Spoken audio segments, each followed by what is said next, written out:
you got to make sure you have a why you doing it, why you want to do it. Stick to your why, don't worry about nobody else, and prepare for it. For nothing else but the why. Because, I mean, that was a big part of my thing with, oh, should we start? Yes. I was seeing that already. I'm like, Did I press that? I don't know. Okay, that's creepy. Okay, so my thing was I started, it started from the first birth. First birth, we always wanted a natural birth. Definitely always wanted a natural birth, but we prepared for it and it didn't happen. Why it didn't happen? They didn't have a pool available, and I didn't have any support. I had took a class, but I didn't have no support there with me. I didn't even know how serious that was. We knew we took the class. We was there for a long time. The class was awesome. We were definitely informed like a mug. But when you get in them good hours, you need that support. Oh my goodness. So that's where we lost. We did all the moves. We was good. 26 hours in. And it was like, okay, are we doing this right? You start second guessing yourself, and they start coming in there with their tactics. And even though we was ready for them, like, no, we're not letting you do no intervention, and because that's gonna lead to this, that's gonna lead to that. Nope. After 26 hours, it was it. 26 hours, you end up getting epidural, and after that, still got a cesarean. So we got everything we want, but it's definitely God's plan. Yep. It was for you to learn for your future births. You know, that even though you were prepared mentally and you're prepared educational wise, but place of birth does matter. And having the right provider, I would say. And I don't even want to say the right provider. I would say the right provider for you. Right. Because that makes a difference. Yeah. and knowing what you actually need versus what you want. Because I had a gang of people in there. Wants versus needs. Oh, that's good. I had a gang of people in there. Yeah, that should be a list that moms create, wants versus needs. There's no reason I had all those people in there. That helped slow it down for sure. Yes, so the people at your birth. Oh my goodness. So as a provider, I would say I try not to tell people what to do as far as having people at their births, but I will say I have noticed that people do better when there's less people at the births. I don't even know if it's a statistic or not. It probably should be, but the less people, the better the birth is. The more people, you're probably going to add on some additional hours, and you're going to add on some stalling out, if you will, and the birth is not going to be according to the plan that you thought you originally had. All them different energies in the room. Too many. I'll talk about that. Opinions. You look tired. Thanks. Yeah. Everybody doesn't know how to be a support person in the actual labor. That's why we do have professional support people called doulas and midwives to help, because that is what we're trained to do. So it is best to hire one or both of those people, because that's how you're going to be somewhat successful. That's the truth. Because it's really all on the mom, like how she has prepared herself mentally and emotionally and spiritually, because that's what it is. It's a connection with all those three worlds. And if you're lacking in any way, yeah, I would say that you're probably going to be missing something. Some part of the birth is going to be lacking in that particular way. That's so true. Yeah. So it's a lot of learning, I think, that women have to do individually first, and then proceed forward when they are becoming a mother, because at that point you're shedding your old life, you're shedding some of your womanness because you're becoming a mother. And so you can't do that if you're not willing to let go of some things. I would say control is a big factor. And I know I'm just talking. I'm a control person myself. You got me about to share a tear over here, because you got to let that go. You're not the same person. Yep. You're going down something totally different. So you're going to have to try some different stuff. I used to do this with my mama. Guess what? Mama not probably supposed to be there. Yeah. And that's okay. So it's a renewal, it's a rebirth process. Like it's a lot of things that you never would have even imagined. And I think that women who have given birth before us, they don't necessarily talk about it, because I don't think that those feelings are very present in their minds. So that's not something that they can communicate with us. And then we start to talk about materialistic things, like you need to have this ready for the baby and this, that, and the third. But we're not having a heart-to-heart conversation about what it takes to really become a mother in those areas. So I think that we definitely need more conversations around that. and preparing moms in that way. 'Cause Real not every mom conversations. is even ready for that, but she can actually get ready if she had the support, you know. So we have like mom friend groups that are really actually having those truth type conversations, you know, not just real conversations. you Because know. this, it's gonna be horrible. You're Right. gonna be scared. Right. Girl, mine's was like this. Uh-huh. I had to shut all that down. That's my big why. That's how I proceeded after the first birth. By the time the second birth came, don't come at me with no pain. Everybody in my family can let you know how I felt about that. Don't try to give me no scary stories. Yeah. If you got a scary story, keep it to yourself. Exactly. Cause I don't need you putting your fear on me. Sure. What do I have to be scared of? It ain't happened to me yet. You putting your fear on me, so I ain't do the scary stories. Yeah. I wanted with no medicine, no pain medicine, everything. Everybody, oh wow, you need that. Why would No, do you that? don't. Goodness gracious. Like you might need no award, girl. Goodness I don't think we gracious. were looking for the award. So when people say that, like you're not even saying anything that makes sense. Don't make sense. Goodness. So that was a big thing. So by the second time, my second son, we were like, you know what? We're going to bring our own pool. Because you're not about to say you ain't got no pool. So we bought us a pool in the hospital with the midwives. They said they was good with the births and everything. Boom. We was ready. Know your birth workers. Yeah. We did the whole team. We met the whole team. We did everything we were supposed to do. It just wasn't meant to be in the hospital. Yep. And that's what we found out. Because we met the whole team so that we wouldn't be surprised with who would show up with our birth for our second child. And they sent somebody from another location. Oh, goodness. Everybody was busy That from day. the whole practice That day. that day. See? That's what I tell you. You don't know what day you're going to have the baby. You don't know who's going to be available. Goodness gracious. I Oh, said, man. here we go. So this lady was nervous. We in the pool, laboring, everything going great. And she was like, I see bright red blood. I'm nervous. That's not good. I don't feel comfortable. Yeah. I said, bright red blood? I was like, what do you mean? So I literally had to get out the pool and go and birth on the bed. Waterbirth deferred again. So we just threw the pool out, got rid of all that idea, and we was like, we're going home. But actually, I forgot to mention the way I carry. That's one thing, because I can't explain that. So I had a doula for the second birth, and my doula had a mentor, and I met her mentor. It was me. And she educated us on why it probably took so long. I'm sure that's why it was. For sure.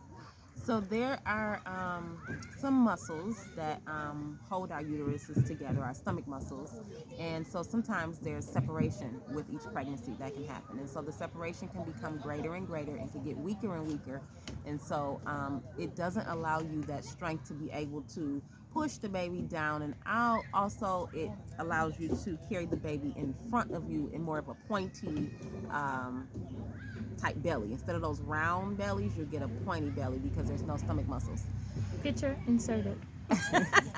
So it's called recti diastasis. And so I would say that the reason why more women have recti diastasis now is because there's no education around it postpartum at the doctor's office.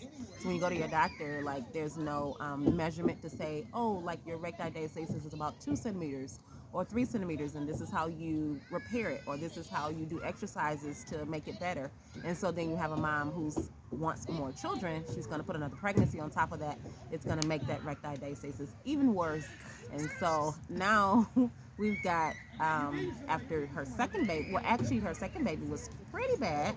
And then now we have number 3 that was even worse. Right. Well, so you taught me about banding. Yes. So that one, I actually You got have to that. bind your belly in labor. Yes. So I forgot about it. So you have to remind me of this No kind problem. of stuff. It's been a minute. It's So been a minute. But what's crazy is I actually have 2 clients in my practice right now who I have to bind.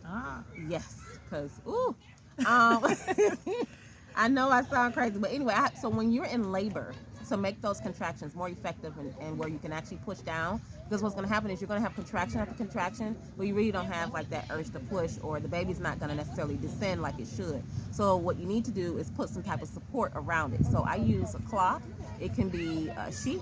It can be a Moby wrap, but you do need to wrap yourself like a mummy. It's got to be pretty tight, and it's got to go around the entire abdomen and your back, and it's got to pretty much lift the belly up enough where the baby can kind of go into the pelvis a little bit more. Because with recti diastasis, the baby is hanging. It's not necessarily in the pelvis. Just dangling over. Yep.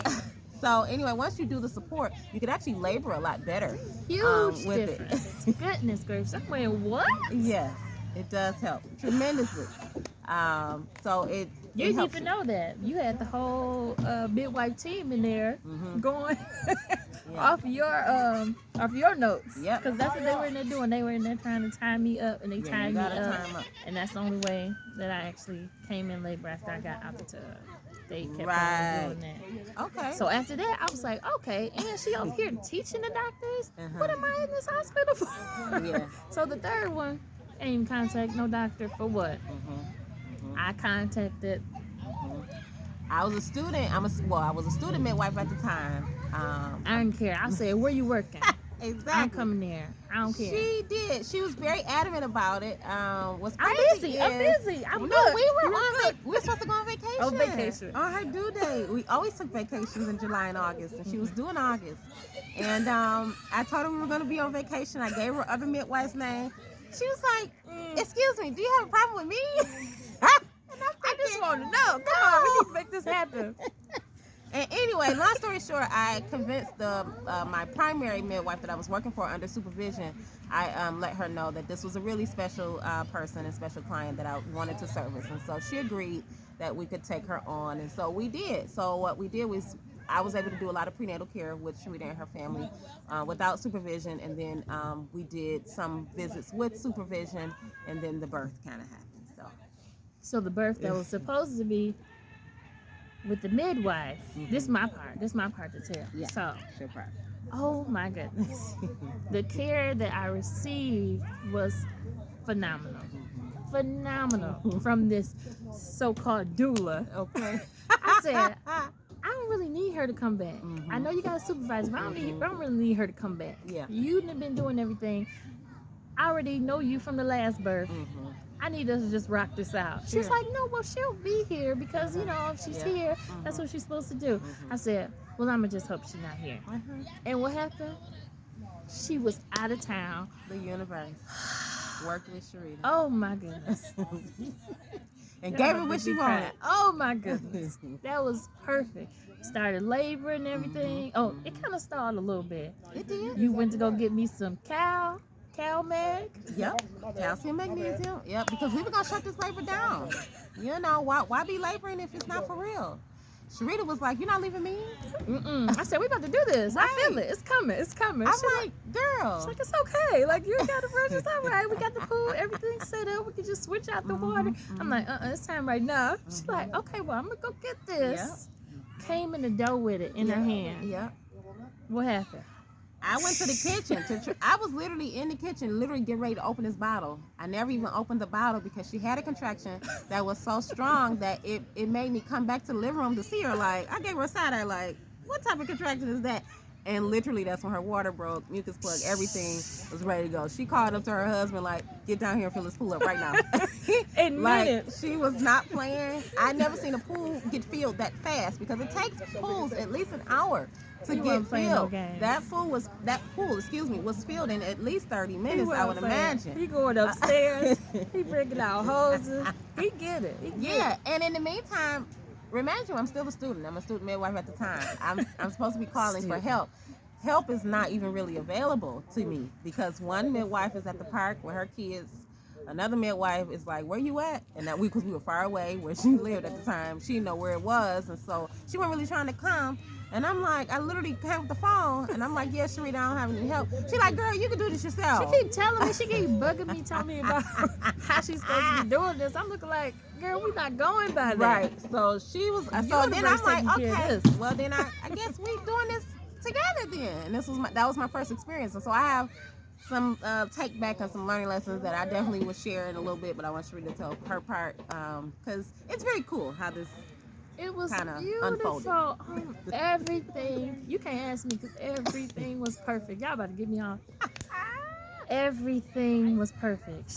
She gave me space to do everything I needed to do. Yeah. Me and Shay was vibing. We was doing our own thing. She already told us about, you know, how to just center and what we should be looking for. So we was just in that pool, chilling. Yep. Trying to make sure we listened to what she's saying, because we was kind of going off in a little bit in our mind. But everything just happened perfect. It did. And it didn't take forever. I would say, I don't know, because my memory, you know, can't serve me well, because your child will be Video what, coming. 6? She's going to be 7. Oh, Lord. 7. Okay. 7 years old. 7. Okay. She will be 7. But I believe that they were probably in the pool no more than 30, 40 minutes before she had the urge to push. And so I remember when she had the urge to push, I just kind of got ready, because it was like, well, this is it. This is game time. Now, previously in the video, she told you how in her second birth, she had some bleeding happen when she was in her labor. So what I now find out, we're in this pool again, and she's pushing, and there's a lot of red blood again. So in my mind, I'm like, well, this is what she said happens. This is what her body does. And so I was not getting her out this pool. You wouldn't have been able to drag me out there. You would have to get some help. I wasn't getting her out the pool. So all I did was make sure that I did my part. So I was checking heart tones, and heart tones was really well. And then I asked, you know, can I see how far the baby was coming down? And I could feel the top of the baby's head. So like she was moving the baby pretty quickly down. And so it was like, ain't no point in moving her. Like, you just gotta have the baby. It's gonna be a red bloody one. I mean, it's okay. So I told her afterwards, I'm like, you're just a bleeder, you know, and because everything worked well. There was no placental issues, no anything like that. Like, that's just kind of what her body does. And I think that as a birth worker, even though we have the book knowledge and we have the education that teaches us certain things, you kind of have to go away from that a little bit and go off of intuition and go off of what the mom is telling you and how strongly she feels about something, because a lot of times, 9 times out of 10, that is what matters most, and it's okay to leave certain things alone. So I'm grateful that I did not, you know, pressure her, because it wasn't a bad thing. It wasn't anything wrong with her or the birth. So, but yeah, she had this beautiful birth, beautiful water birth finally. And from the birth, from the video, which I'm going to add, with the video, it seemed like I was in pain. I was not. That's what I was surprised about, and everybody gets so freaked out about that. Pain is there when you acknowledge it. Sure. That man, I completely cut that off. Anybody talking about they want to come there talking about pain, you in pain. It was all over the walls, outside our homemade birthing room. I was about to say, she came with this birth center, honey, that she created. Covered, blacked out all the windows, got the lights in the pool, all type of affirmation on the walls, all my music. Unfortunately, banned my parents because they nervous, worried about their baby. I ain't need none of that energy there. I told them if I see them in the parking lot, I was gonna call the police because I want their energy nowhere near mine. And just pray for me if you're nervous, but I don't want you bringing it here. Correct. And, oh my God, it was everything. Everything, the pressure and stuff. I was about to get a Charlie horse. Now that's when I don't play with no Charlie horse. I have another baby before I get stuck with the Charlie horse, and I couldn't move in a way without it coming. You know, you feel it coming up, and then I kept so I'm like, ah! So the video, it might seem like I'm screaming about pain, but it's that Charlie horse that I've been getting from ever since high school. I got issues with those, but I was just so surprised how the pain wasn't really a thing. Like, especially if you explain it and you're knowledgeable about it, what's actually happening. Yeah. It's pressure. Sure. You feel everything. If you get in the moment and sit in the moment, you feel everything opening up. You feel and this just making way. Loosening up. Yep, exactly. It's not that's pain. What it's supposed to do. It's a procedure. It's the process. And I was just kept telling myself, I'm letting myself feel this. I'm letting myself happen. I'm letting this open up. This need to come out so I can see my baby. That's all I kept thinking about. And I feel like I ain't feel no pain. And actually, if I did feel any discomfort, it kind of felt like how the baby got in there. So I wasn't even mad about that. I wasn't even mad about that part. But I would tell people that. And I promise, y'all know who I am. That's honestly how it happened. And I am so grateful. So you never had the ring of fire then, huh?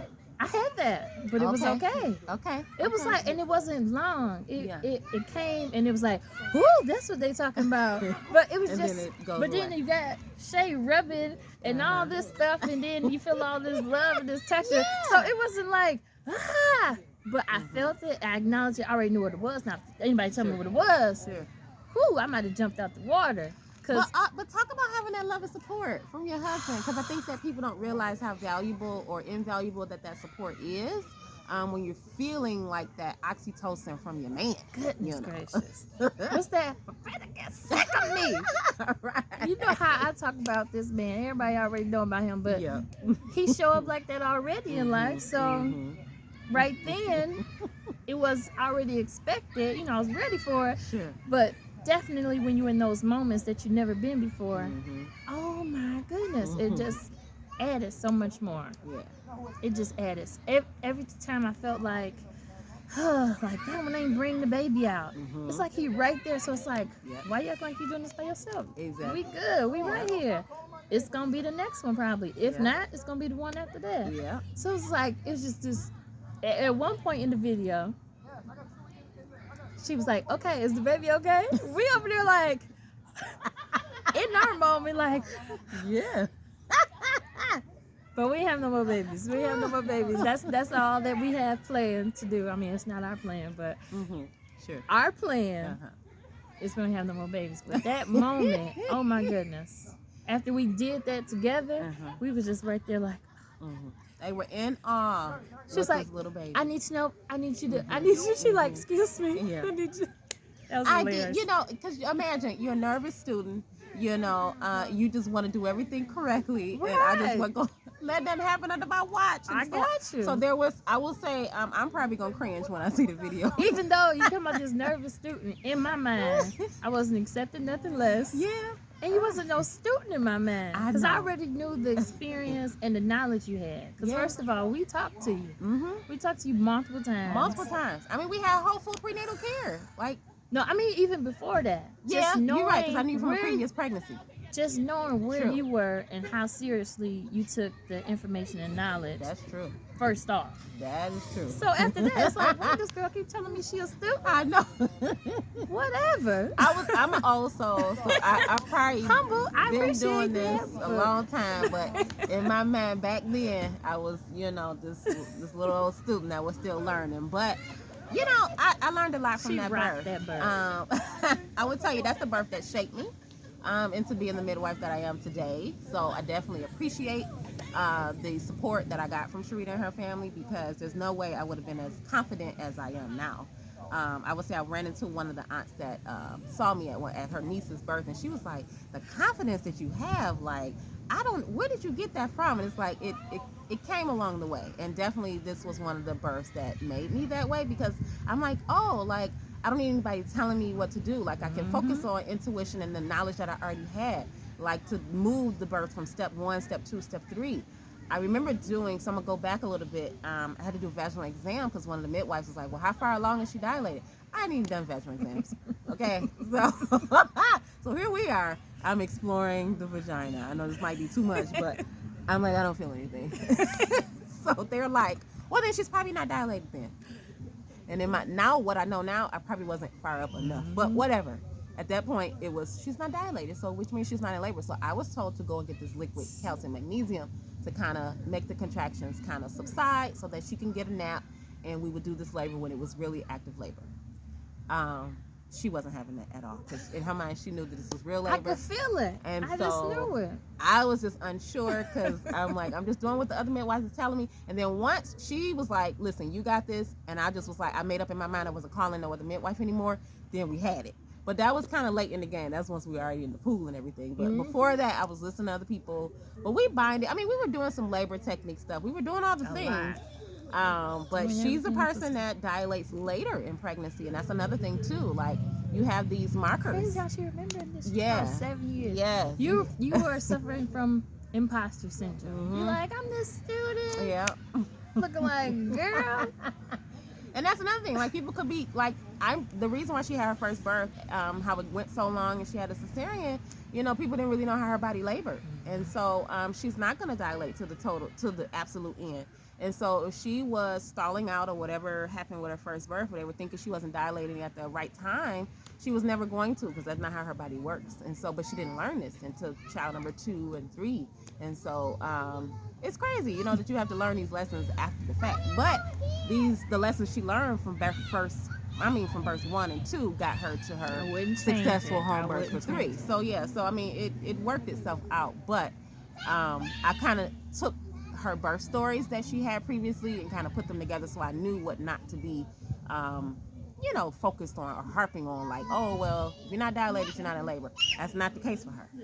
Or if you're bleeding and then, oh my goodness, like you might have a placental abruption or this gonna happen. That's not the case for her. So you just have to I didn't even need stitches. Yeah, no, none of that kind of stuff happened. She did really, really good. Like, she really wanted this. I would say I recognize that even as a provider. Like, she wanted this. There was nothing gonna be in the way of that. And I always tell people, don't let nothing or no one get in the way of let you. Let something make you fail. Exactly. So you got to take charge of yourself and take charge of your birth and hire the right support team, because you guys will be successful, whether it's a new person or not. Right. Hey, right. But you know what I want to say too? I do want this video to encourage people, but I do not want you to be stubborn, because if something was going to happen and I really did need to get out of that pool, I definitely would have got out of that pool. So I'm not going to risk my life. So definitely still, first of all, listen to your body. You feel something wrong, you're going to be the one to feel it. You need to acknowledge that. Don't be stubborn about that. But I felt like I was good.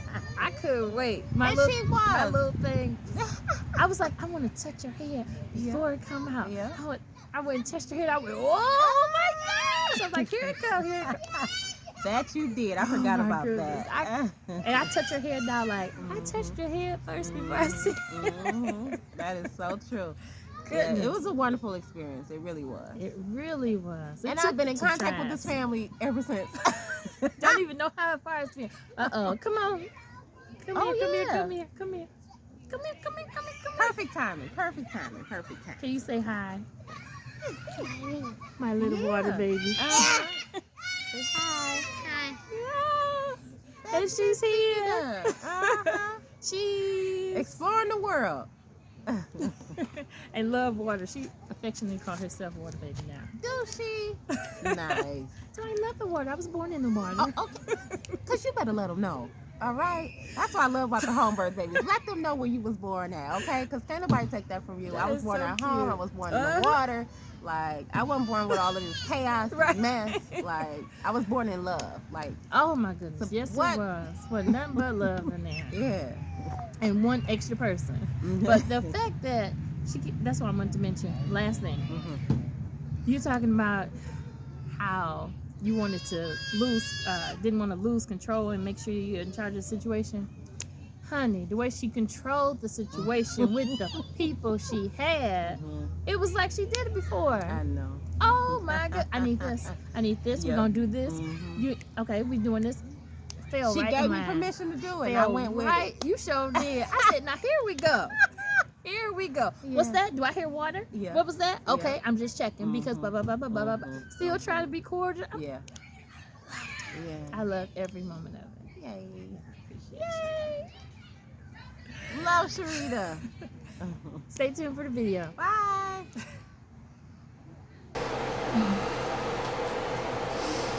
I trust my body to birth my baby. I am completely relaxed and comfortable.